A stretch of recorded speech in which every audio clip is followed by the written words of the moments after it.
Sur le terrain, de l'art déco, dur et dur. sur les souvenirs de les Bretons, les chercheurs de toute nationalité.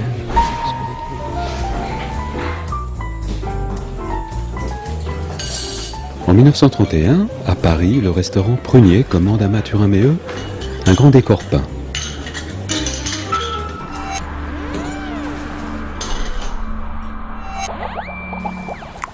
Nous sommes en 1910, il envoie une lettre au directeur en disant « je vais rester un mois ». Et c'est pas un mois qui va rester, c'est 2 ans. C'est un Méheut qui prend plaisir parce qu'il apprend et il essaie de comprendre. Et c'est des aquariums qui font 20 cm de profondeur. Donc remarquer le comportement d'une pieuvre ou d'un homard dans 20 cm d'eau, c'est pas facile. Mathurin Méheut va être photographié dans les viviers du laboratoire. Il est au bord d'un aquarium, mais en vérité, le paysage arrière est une peinture. Ça fait partie aussi de son caractère malicieux. À partir des années 30, il va utiliser tout ce bestiaire pour réaliser de grands décors.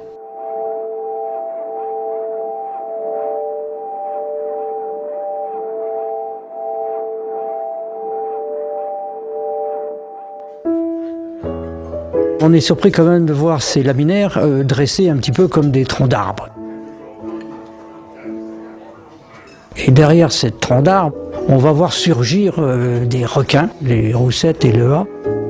Cette faune et cette flore est à sa manière un peu une troupe de comédiens. C'est une véritable patrouille de grands prédateurs, évidemment, dans ces milieux.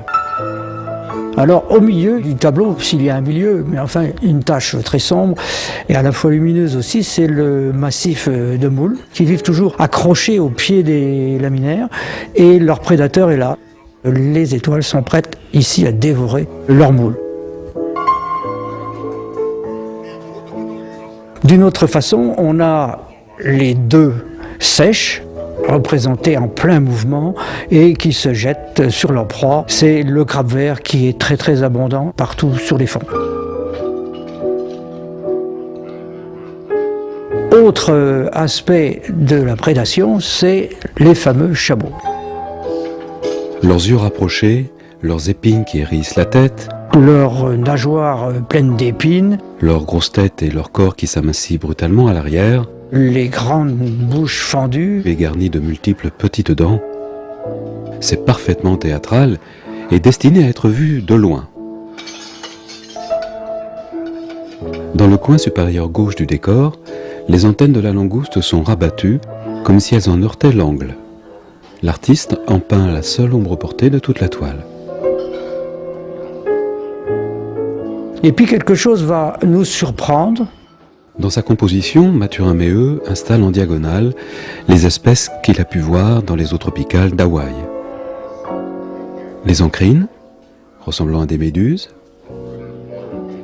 les mitres, et à l'opposé, un bigorneau.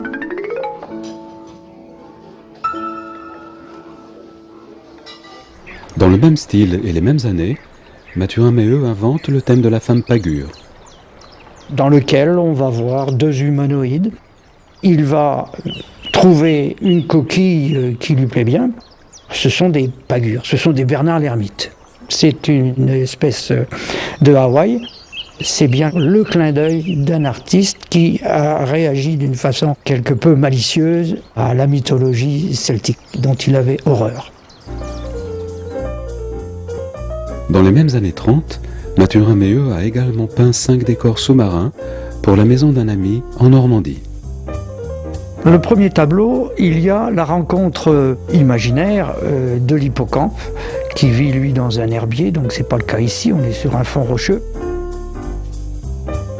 Dans ce paysage d'éventail, végétaux ou animaux, on retrouve aussi les formes pentagonales des étoiles et 4 poissons en maraude. On ne peut pas mettre de nom précis sur ce poisson, mais qui visiblement n'a rien à faire à Roscoff. C'est le poisson de Hawaï. Or là, c'est la première fois que dans l'œuvre de Méheut, on voit La fameuse laminaire qui est en limite sud en Bretagne, c'est l'Alaria esculenta, qui est caractérisée par sa nervure centrale. Elle est un petit peu déchiquetée évidemment parce que là on est dans des milieux très battus. Les deux autres tableaux expriment la biodiversité dans toute son ampleur. En 1942, Mathurin-Méheut reçoit une commande universitaire pour l'Institut de géologie de Rennes. Il conçoit 25 panneaux pour les salles de cours. Effectivement, dans le milieu tropical, c'est foisonnant de biodiversité, il y a des crabes tropicaux.